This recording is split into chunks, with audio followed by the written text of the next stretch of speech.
La Bible dit dans l'Épître aux Romains que toute chose concourt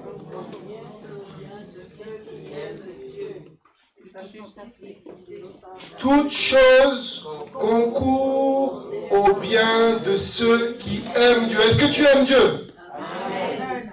Alors, tout ce qui se passe dans ta vie, tout ce qui se passe dans cette communauté, tout ce qui s'est passé dans ta vie, tout ce qui s'est passé dans cette communauté, alléluia, concourt au bien. Ça veut dire que Dieu nous a donné la capacité de transformer les choses mauvaises en bonnes. Dieu nous a donné la capacité de prendre des choses qui sont difficiles et de les amener à la bénédiction. Mais la question est, allons-nous le faire? Allons-nous le croire? Alléluia. Et c'est la foi ce matin qui a besoin d'être, notre foi qui a besoin d'être renouvelée, qui a besoin d'être en action. La foi, c'est concret. D'accord? Ça va?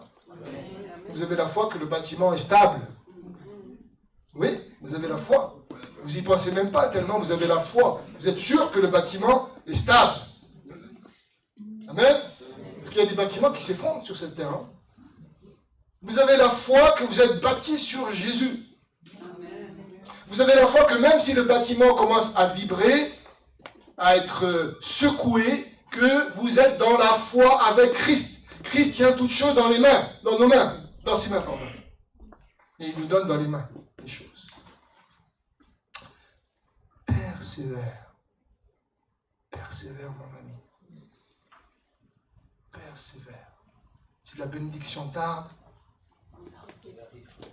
elle ne va pas tarder à arriver. Persévère. Alléluia. Alléluia. Et pour persévérer, il faut parfois mettre de l'huile sur nos oreilles. Parce que quand on vit nos vies sur terre, on est dans une vie où on n'arrête pas de se comparer. On compare nos parfums. Ce matin, j'ai senti des parfums. Parfums de plusieurs. On compare nos vêtements. On est dans le siècle de la comparaison. On est le siècle du matérialisme. Et on voudrait que notre foi soit une foi matérialiste. On vient, on fait la BA à l'église, on vient en culte, on loue Dieu et on repart et voilà, on a fait notre BA, notre bonhomme. Et c'est bien de faire cette BA. Mais c'est bien plus que cela. C'est de lui vivre pour lui et de tout lui donner chaque jour. Amen. Et pour cela, on doit apprendre la persévérance. La persévérance parce que nous sommes, et c'est dans l'Épître aux Romains, au chapitre 8, verset 37, l'apôtre Paul dira que nous sommes plus que vainqueurs par qui nous a aimés, par celui qui est celui, c'est Jésus-Christ, qui nous a aimés. Hein, donc on est dans une phase du passé composé, il nous a aimés, donc c'est une action qui s'est déroulée et qui continue aujourd'hui encore. Il nous a aimés avant même d'être conçus dans le sein de notre mère. Il nous avait déjà aimés.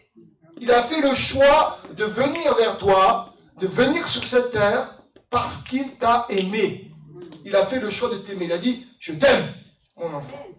Et nous l'accueillons par la foi, et par la foi, nous l'avons accepté comme le maître de notre vie, le Seigneur de notre vie, le prince de notre vie.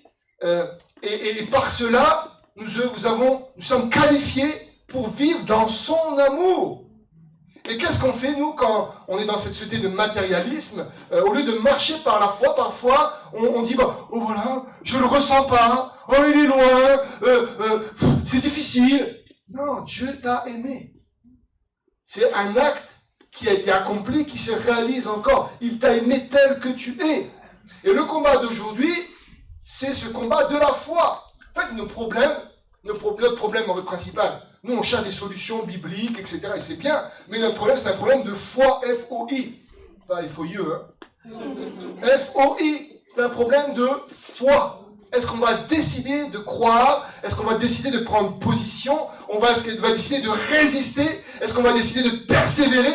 C'est un combat de foi. Le juste vivra par la foi. C'est un verset qu'on retrouve dans l'Ancien Testament et dans le Nouveau. Le juste, l'homme de Dieu, la femme de Dieu est appelé à marcher par la foi. Est-ce que notre foi doit être parfois ébranlée? Oui. Parce que la foi, c'est également un fruit. C'est le fruit de l'Esprit Saint. Donc c'est un fruit qui est censé être travaillé. C'est un fruit qui est censé grandir. C'est un fruit qui est censé parfois être un peu bousculé. Mais notre problème, ce n'est pas le fruit. Le problème, c'est nous, c'est de persévérer. Parce que dans l'Esprit Saint, il y a la persévérance. Dans l'Esprit Saint, il y a la foi qui amène à la victoire, à la gloire de Dieu. Ça va? Je veux décider de marcher par la foi ce matin.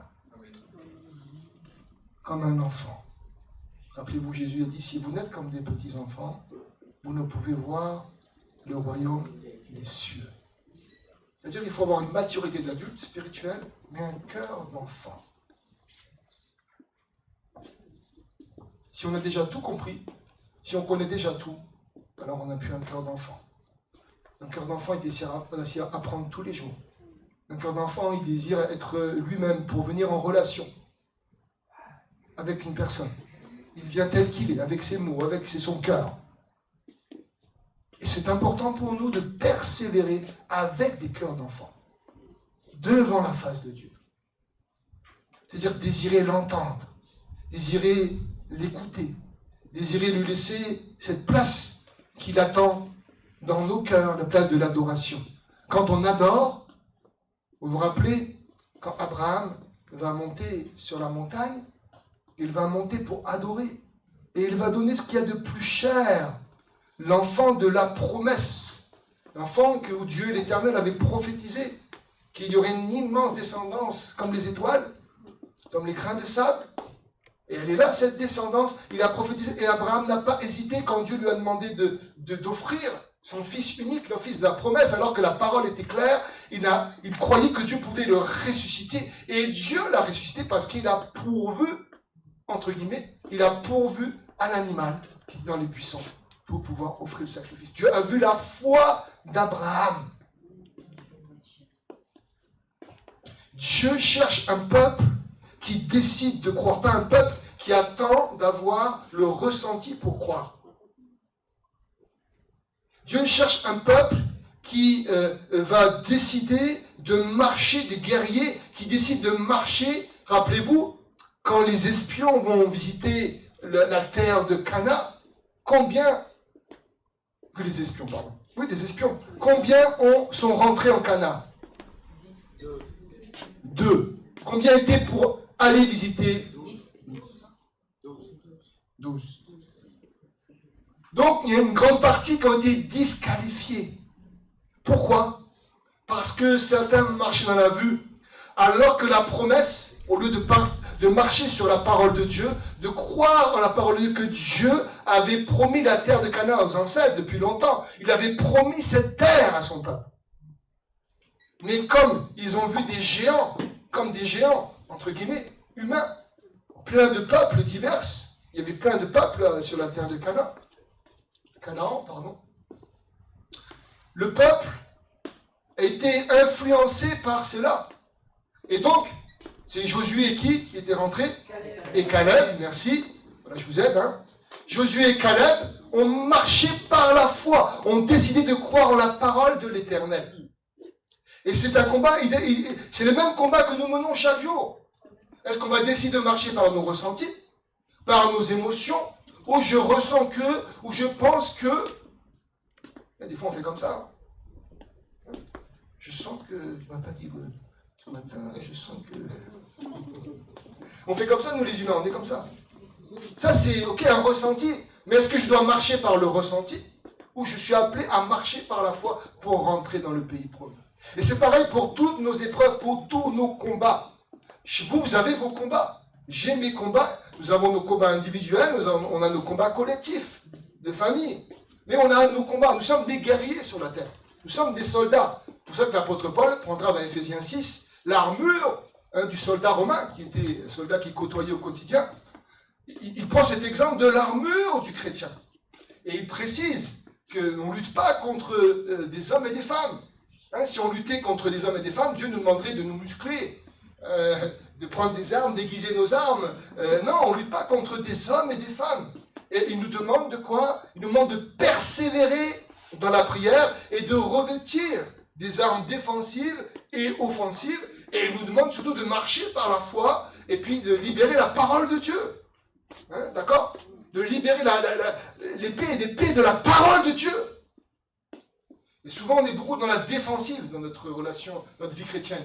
Mais libérons la parole de Dieu avec foi et laissons Dieu faire son travail. Dieu ne nous demande pas de regarder comment il va faire et quand il va faire. Parce que quand nous marchons dans les royaumes de Dieu, on n'a pas de pression. On n'a pas d'oppression, il n'y a pas d'urgence. Il n'y a pas de temps. Et quand nous marchons dans la prière et qu'on met une pression à Dieu ou qu'on est pressé de recevoir la bénédiction, là, il y a un problème. Il y a un problème de foi. Parce qu'il n'y a pas de pression avec Dieu. Dieu répond comme il veut, quand il veut, où il veut. Amen. Parce qu'il est Dieu, il est roi des rois. Si je réponds à mon enfant, à mes enfants, à chaque fois qu'ils me demandent quelque chose immédiatement, vous allez voir qu'au bout de quelques mois, ça va être tyrannique. La relation va devenir de plus en plus tyrannique. Il va y avoir des problèmes. Mais si je réponds quand je pense que c'est le bon moment de répondre et d'agir, alors là, je vais leur apprendre certaines choses. Et c'est ce qui se passe aujourd'hui avec le monde matérialiste. Ceux qui ont vécu dans les années avant, quand on voulait obtenir quelque chose, souvent on économisait, on prenait un temps, on appréciait la chose. Aujourd'hui, tout ce qui est matériel, presque tout ce qui est matériel, presque tout, hein, enfin tout, on n'apprécie plus, on l'a en claquant des doigts. On claque des doigts et hop, ça vient. Et puis si ça va bien, ne vient pas, on fait un crédit. Donc on est dans... Et c'est lié au monde spirituel aussi, ça va toucher, impacter le monde spirituel. Dieu n'est pas un Dieu micro-ondes. Il n'est pas un Dieu, je ne peux pas faire de pub, de la restauration rapide. Restauration rapide, il y a quelques minutes, 2-3 minutes pour donner le repas, c'est ça. Hein? Dieu n'est pas dans cela. Dieu ne marche pas dans cette chose. Dieu est Dieu. Un jour est comme 1000 ans, 1000 ans est comme un jour. Dieu répond, mais c'est ce que Dieu veut, c'est un peuple d'adorateurs. Dieu veut nos cœurs. Dieu cherche les cœurs qu'il aime. Dieu cherche des cœurs qui vont persévérer malgré tout. Dieu cherche des cœurs qui vont s'accaparer sa parole et la libérer comme une épée à double tranchant qui pénètre entre jointure et moelle, âme et esprit. Dieu, ne vous laissez pas impressionner par quelques feuilles, Dieu est Dieu. Et j'aimerais que on puisse apprendre ensemble cela. Je prenais cet exemple il n'y a pas longtemps, c'était hier je crois dans les dialogues, je prenais l'exemple. Quand Dieu va ordonner le Shabbat à son peuple, donc chaque vendredi, voilà, à la tombée de la nuit, hop, Shabbat. Ça veut dire, Shabbat, on dit Shabbat, Shalom, hein, le temps du repos pour se ressourcer, hein, à tous les niveaux devant Dieu, mais également, pas que physiquement, également, à tous les niveaux, même au niveau voilà, des choses primaires, on s'arrête. Et en fait, Dieu dit, stop! Tu arrêtes tout ce que tu fais. Peut-être qu'il faut revenir à cela de manière traditionnelle, hein, je ne sais pas, dans notre siècle. Mais stop, il y a une position, on dit stop, on arrête tout ce qu'on fait et on se ressource dans le Seigneur, dans le shalom. Et dans ce siècle, on est sans arrêt. Vous pouvez jouer à des jeux jour et nuit sur des réseaux sociaux. Hein. Et je me rappelle d'un homme que j'avais rencontré, il avait perdu son épouse et après son travail parce qu'il était devenu addict aux jeux en ligne. Donc au début c'était tout quelques heures, après ça commençait, après minuit, après 1 heure, et puis petit à petit il est devenu addict et toutes les nuits il jouait. À un tel point où il prenait un repas et sa femme ne le voyait plus, jusqu'au jour voilà, où elle l'a quitté, et puis jusqu'au jour où il a loupé plusieurs jours de travail, parce qu'il dormait, et jusqu'au jour où il a perdu son emploi. Ça peut aller très... On peut jouer à des jeux jour et nuit, on peut faire des cris, on peut faire des tas de choses, on peut s'occuper. Vous pouvez faire des tas de loisirs dans la région lyonnaise. Hein. Ce soir, vous pouvez sortir pour aller voir le match, Noël, après pour aller au restaurant. Enfin, on peut faire beaucoup de choses sans s'arrêter.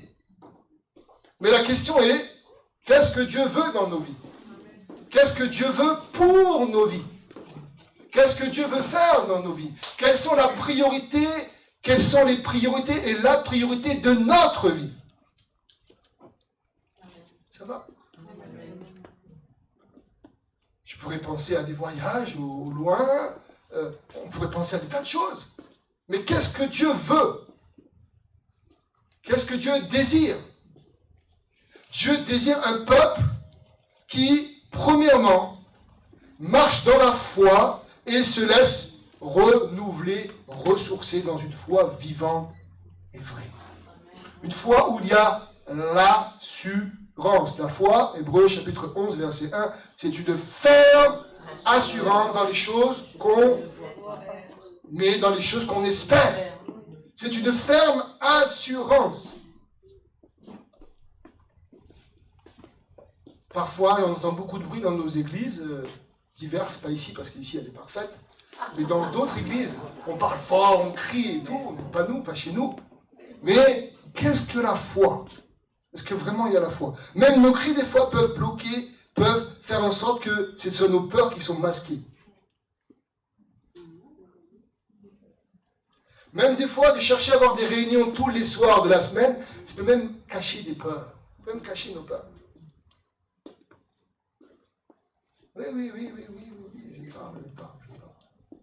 Dieu est intéressé par nos peurs. Est-ce que tu as des peurs? C'est normal. Tu as des appréhensions? C'est normal.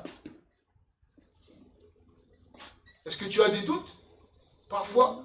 Ben oui, c'est normal. Mais la question c'est, qu'allons-nous faire de nos peurs? Qu'allons-nous faire? C'est ça qui va bloquer notre foi. Rappelez-vous, dans la barque, Jésus va être avec les disciples sur la barque, et qu'est-ce qu'il va faire? Il fait la sieste. Il se repose. Il dort. Là, c'est le premier enseignement des disciples.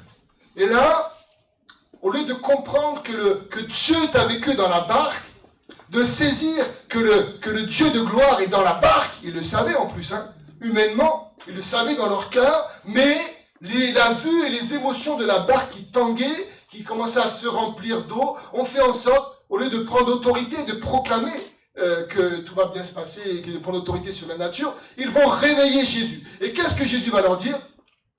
Homme de peu de foi. Et vous savez ce que je vais vous dire la suite? Ce mot, en fait, nous les Français, on est dans la langue, on enrobe les choses. Mais en grec, c'est pas ça. Vous qui avez une foi qui est zéro. Vous qui avez une foi qui est une foi stérile, une foi qui est plate. Ça veut dire ça. Ça veut dire, en gros, c'est vous qui ne mettez pas votre foi en action. C'est pas qu'il n'est pas foi en Jésus, c'est pas qu'il n'est pas foi en Dieu dans le sens strict du terme, mais leur foi, si elle n'est pas en action, elle est morte. Et c'est ce que Jésus leur a dit. Au lieu de mettre votre foi en action. Pourquoi? Parce que la peur les tétanisait. La peur de couler. Peut-être qu'ils ne savaient pas très bien nager. Il n'y avait pas de bouée de sauvetage à l'époque. Il n'y avait pas de gilet de sauvetage. Il n'y avait pas de vedette. Allô, la vedette, on est en train de couler, venez nous chercher. Non. Ou l'hélicoptère, oui, voilà, le treuil qui vient vous prendre. Non, il n'y avait pas tout ça. Donc la peur. Et c'est pour ça que c'est important de bien comprendre le combat spirituel dans lequel nous vivons. Aujourd'hui, nos concitoyens ont besoin d'une chose. Ils n'ont pas besoin... On peut être en vacances, on peut avoir été en vacances là, et puis de ne pas être bien maintenant. Nos concitoyens et l'Église de Christ a besoin de la paix et du shalom pour vraiment vivre la victoire de Christ. Pourquoi? Parce que le royaume de Dieu, dira l'apôtre Paul dans l'Épître aux Romains, ce n'est pas le manger et le boire, mais c'est la justice, la paix et la joie par le Saint-Esprit. Le royaume de Dieu, c'est la paix. L'atmosphère du royaume de notre Dieu, c'est la paix et le shalom. L'atmosphère du royaume de Satan, c'est la peur. Pourquoi? Parce qu'en Éden, ils vont avoir peur du Père à cause du péché. Ils vont avoir peur de Dieu à cause de leur péché. le péché, le fruit de l'arbre de la connaissance du bien et du mal qui va être pris par Adam et Ève, va faire en sorte que quand le Père va venir parler à Adam, il va avoir peur du Père. Ça, c'est l'atmosphère du royaume du péché, de la mort et des ténèbres. Mais le combat qu'il a mené, c'est de cultiver le shalom intérieur et de le ramener. Parfois, nous sommes troublés, nous sommes des humains, on a une humanité. Nous ne sommes pas des robots. Vous avez remarqué, hein? On a des larmes parfois, des fois des joies. Voilà, on est des humains. On a une humanité qui parfois, dans nos communautés, j'ai l'impression qu'on n'a pas d'humanité. On est là, alléluia, alléluia, alléluia. Oui, mais quand tu es tout seul, tu vas te retrouver avec ton humanité. Comment tu la gères? Et donc, cette paix est quelque chose de primordial dans notre vie chrétienne. Le shalom est quelque chose qui est primordial dans notre vie chrétienne. Si le shalom n'est plus, si la paix n'est plus, ma foi va commencer à bouger en fonction de la vue et des émotions. D'où l'importance de refuser tout ce qui est contraire, de chasser même, je dirais, et de prendre autorité sur tout ce qui pourrait nous voler notre paix. Vous avez remarqué, quand on n'est pas bien, souvent, quand on nous vole notre paix, on essaie de ramener cela et de trouver des coupables. C'est elle. C'est lui. C'est parce qu'il y a 5 ans, il y a eu ça, parce qu'il y a 10 ans, il y a eu ça. Vous avez remarqué comment nous sommes? Non? Parce qu'elle a fait ça, elle a mal parlé de moi à telle personne. On trouve des excuses qui sont humainement, dans l'humanité, justifiables. Mais spirituellement, on ne combat pas contre des personnes. On combat contre notre adversaire qui s'appelle l'adversaire de Dieu, qui s'appelle Satan, le diable.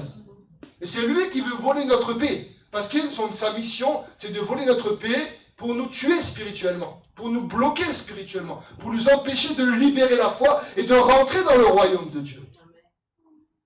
Parce que le royaume de Dieu, c'est la paix. Donc ça veut dire que si je veux que le royaume de Dieu grandisse, cherchez d'abord le royaume des cieux, Matthieu chapitre 6, verset 33. Si je veux que le royaume grandisse, j'ai besoin de cultiver la paix. Vous avez jamais entendu des frères et des sœurs qui viennent nous parler de « Oh, j'ai lu ma Bible, et j'ai fait ci, j'ai jeûné, j'ai intercédé. » Et puis, vous avez remarqué, il vous adresse ces paroles comme si Dieu était muet.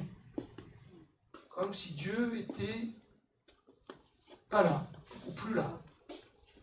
Vous avez remarqué cela? Non, c'est pas grave.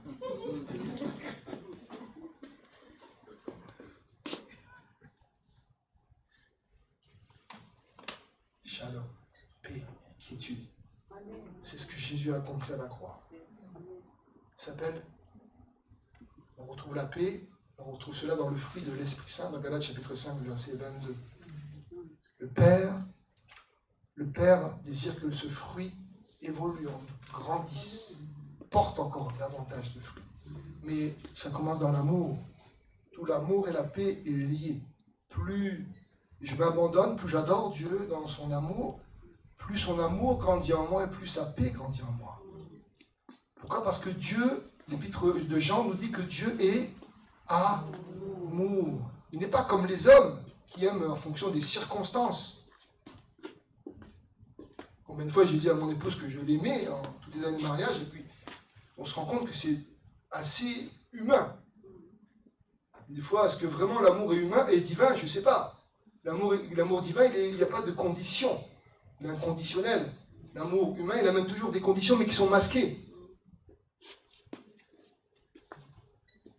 Quand Jésus vient, il ne vient pas avec des conditions s'offrir sur la croix. Il vient avant même notre naissance. Il vient s'offrir sans condition pour que nous l'accueillions, nous recevions le salut et que nous l'accueillions dans nos vies comme le roi des rois. Et la question, c'est comment nous allons déposer toutes ces choses. Est-ce que nous allons le faire? Et si on ne le fait pas, petit à petit, l'adversaire va tisser sa toile. pour nous bloquer spirituellement. Alors on peut chanter, prier, crier, c'est bien, mais on sait qu'il y a un truc qui ne va pas au fond de nous-mêmes. On sait qu'il y a un truc qu'il faut ramener à la maison spirituelle. C'est la paix et le shalom. Et c'est vraiment important ce que je dis parce que c'est négligé. Quand j'ai commencé dans la foi, on ne m'a jamais appris cela. Si on m'avait appris cela comme une priorité, chaque vendredi soir, nos amis juifs, Jésus était juif, devaient faire le Shabbat. Et les juifs le font encore, devaient s'arrêter, se reposer, se ressourcer en Dieu. Et nous, on prend ce dimanche, quelques heures devant nous, pour se ressourcer ensemble. Mais il y a un appel à trouver le shalom, la paix, et de le ramener à la maison spirituelle que nous formons. Et comme nous sommes en paix dans le shalom, si nous revenons ici en paix, ensemble, alors nous allons voir la gloire de Dieu. Nous ne venons pas dans nos communautés normalement pour être bénis. Nous venons... Alors parfois on a besoin, parce on a vu des épreuves, ça c'est sûr, mais nous venons pour bénir l'Éternel. Nous ne venons pas pour être bénis. Ce n'est pas un magasin, l'Église. Le corps de Christ, ce n'est pas un magasin. Ce n'est pas un self-service. Nous venons pour bénir l'Éternel. Et quand on vient pour bénir l'Éternel, notre cœur, il est prêt à recevoir la bénédiction. Et là, il le reçoit. Mais si on vient pour être béni, on vient pour juger des choses. On va tout juger. On va dire, voilà, Marie-Jo, elle a fait ci, elle est bien habillée ce matin. Le pasteur, il a prêché pas assez longtemps, il aurait dû prêcher plus longtemps. La louange, gloire à Dieu, elle est magnifique. Voilà, on va commencer à juger toutes les choses humainement au lieu de s'attendre à Dieu. S'attendre aussi, quand on vient avec un cœur d'adorateur, on vient pour bénir Dieu et bénir son corps. Ça veut dire, Seigneur, où désires-tu que je puisse m'asseoir ce matin? Amène ceux que tu dois amener autour de moi. Je veux juste bénir par un regard, une parole, un silence, par un toucher peut-être, par une accolade, ou un mot, une parole. Je veux juste bénir ton corps. Et quand on vient avec cette dynamique, si on vient avec cette dynamique, Dieu va commencer à faire des grandes choses. Ça va? Je ne suis pas méchant? Je ne suis pas trop méchant. Ça va? Je ne vais pas me faire lapider. Il n'y a pas de pierre, de toute façon. Il n'y a que des chaises. Ça va? Respirons, les amis. Dieu est là. Dieu contrôle nos vies.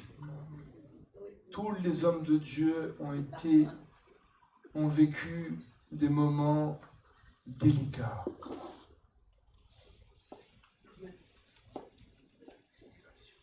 Vous aurez des tribulations, mais j'ai vaincu le monde. Pas moi. Lui, il a vaincu le monde. Donc si je l'accueille en moi, je vais vaincre le monde. En lui. La victoire est en lui. Vous savez, j'arrêterai là, j'ai fini après. Deuxième chose.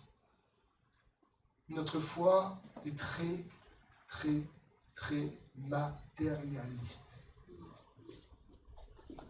Alors, je vais faire attention à ce que je vais dire. Notre foi est très matérialiste. Jésus est né dans le plus grand hôtel de Bethléem,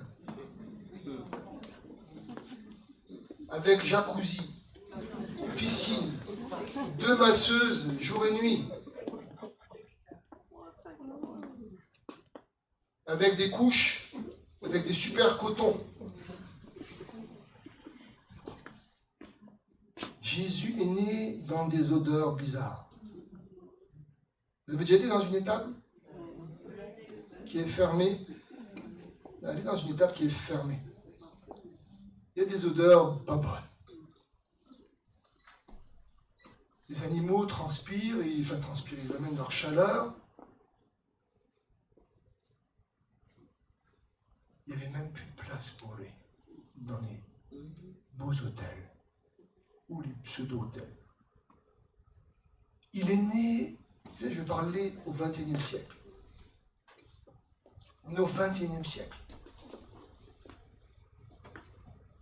Quand des fois je vois que Dieu m'a béni, j'ai une belle montre, ou Dieu m'a béni parce que j'ai dormi dans un hôtel à 2000 € la nuit, je dis, mais ok, Dieu peut te bénir, il n'y a pas de problème pour ça. Mais est-ce que c'est la priorité de ta vie d'évoluer matériellement seulement? Paul a dit, si j'ai le manger et le boire, cela me suffit. Il dit qu'il sait se plaire dans les disettes. Est-ce qu'on a appris ça dans nos églises du XXe siècle? Je ne sais pas si on entend encore ça. Se contenter de ce qu'on a, dit l'apôtre Paul. Non. Et donc on ramène cela sans s'en rendre compte. Là, vous allez comprendre le parallèle. Je ne juge personne, hein. Je parle en général. On va ramener cela sans s'en rendre compte à notre vie de tous les jours et notre relation avec lui. Qu'est-ce qu'on fait, nous les humains, nous les chrétiens du XXIe siècle, pour une majorité?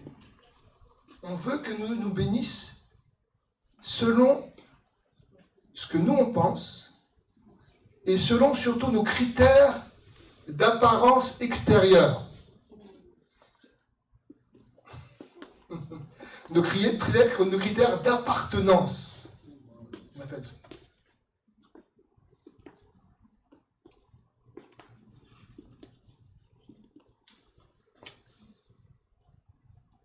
J'avais un ami pasteur qui avait une maladie, et une maladie qui se voyait. Et puis un jour, j'ai pris un temps d'intimité avec lui, et puis je lui dis, ne regarde pas le regard des autres. Ne regarde pas ce que les autres pensent sur toi. Tu es un bon berger, tu es un homme de Dieu qui aime Dieu, qui adore Dieu, qui sert Dieu depuis longtemps. Mais je lui dis, sois toi-même, dégage-toi du regard des autres. Et ne laisse pas quelqu'un prier pour toi de manière bizarre. Parce qu'on connaît la pression qu'il y a derrière. Un homme avec un cœur incroyable, mais qui était rempli de culpabilité parce qu'il n'était pas guéri, selon ce que les chrétiens auraient aimé. Paul nous parle d'une écharpe de la chair.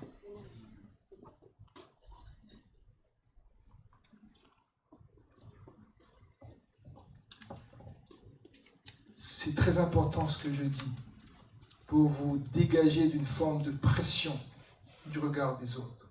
Je dis souvent aux jeunes, un de vos combats très importants à mener sur cette terre, c'est d'apprendre à ne pas vous laisser envahir du regard des autres ou de la société de vos vies. Si vous faites cela, vous allez vous libérer d'un carcan. Je leur dis même, rappelez-vous, vous les quinca, quadra, quinca, ou plutôt à plus même, sexta, rappelez-vous, quand vous aviez 20 ans, rappelez-vous de votre réseau d'amis. Combien aujourd'hui, 20 ans, 30 ans, après 40 ans, après, combien sont à côté de vous aujourd'hui? Un. Qui dit mieux?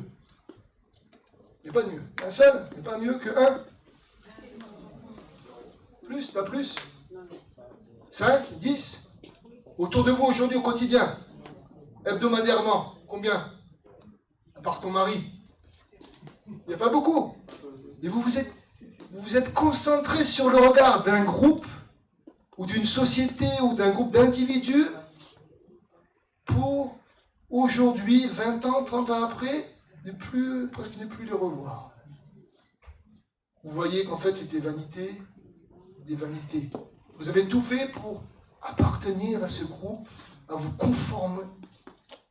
Vous êtes là, ça va? Je parle aux chrétiens du XXIe siècle. Notre foi n'est pas une foi matérialiste. Notre foi, c'est une foi qui est vivante, qui commence dans nos cœurs et qui est concrète devant Dieu. On lui fait confiance. Il a toutes choses dans ses mains. Nos vies sont dans ses mains. Et quand je suis fatigué, quand l'adversaire m'a volé la paix, je reviens, je vais dans le camp, je reprends la paix, la shalom, et je marche par la foi selon le fruit, selon le Saint-Esprit. Galates chapitre 5, verset 22, et je rentre dans mon héritage. Mais le Seigneur veut nous parler. Quand je vous prêche comme cela, je vous prêche la repentance sans dire le mot. Vous savez ça? Je suis en train de vous dire repentez-vous, sans vous dire les mots. Parce que tu dois abandonner ta culture chrétienne, que tu croyais déjà la meilleure, pour commencer à rentrer dans la culture du royaume de Dieu. Partout le royaume de Dieu se trouve. Je ne termine pas cela, notre Père.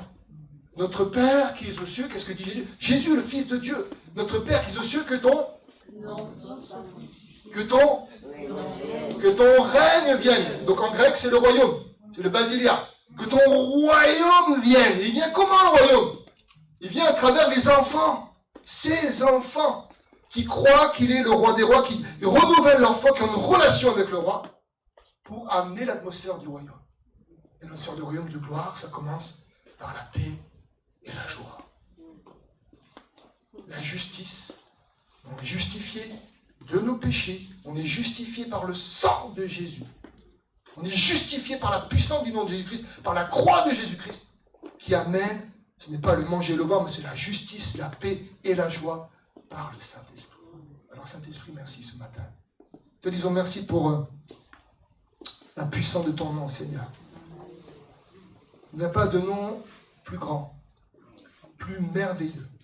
Et nous voulons ce matin venir en tant qu'Église et en tant que peuple de Dieu avec des cœurs de repentance. Nous voulons venir vers toi avec des cœurs vrais, avec des cœurs sincères. Seigneur, c'est toi qui sondes nos cœurs. C'est toi qui sondes les cœurs et les reins, nous dit ta parole. C'est toi qui juges toutes choses. Tu dis que ta parole juge toutes choses dans Hébreux chapitre 4, verset 12. Elle jure entre jointure et moelle, entre âme et esprit. Elle jure les pensées, les sentiments du cœur. Seigneur, merci pour ta parole qui a été lancée dans nos cœurs. Nous savons que tu nous aimes tels que nous sommes. Nous n'avons pas besoin de prouver à qui que ce soit. Nous n'avons pas besoin de même te prouver notre amour parce que tu nous aimes, tu nous as aimés le premier. Mais nous voulons t'ouvrir nos cœurs ce matin d'une manière nouvelle. Te disons, tu es le bienvenu. Tu es le bienvenu. Nous voulons persévérer. Nous nous souvenons dans l'Épître aux Corinthiens où 500 t'ont vu ressusciter et seulement 120 ont attendu la promesse à la Pentecôte. Nous voulons être parmi ces 120. Je n'ai pas dit que 120 seraient sauvés. Hein? Bien, n'allez pas dire ce que je n'ai pas dit. Mais on veut être dans l'esprit des 120. On veut persévérer avec toi. Quand Jésus leur dit de rester assis, d'attendre la promesse, c'est rester assis en grec. C'est rester tranquille. Nous attendons à toi. Shalom sur vos vies. Alléluia. J'aimerais prendre un temps d'intercession. On va dire au revoir à nos amis sur YouTube.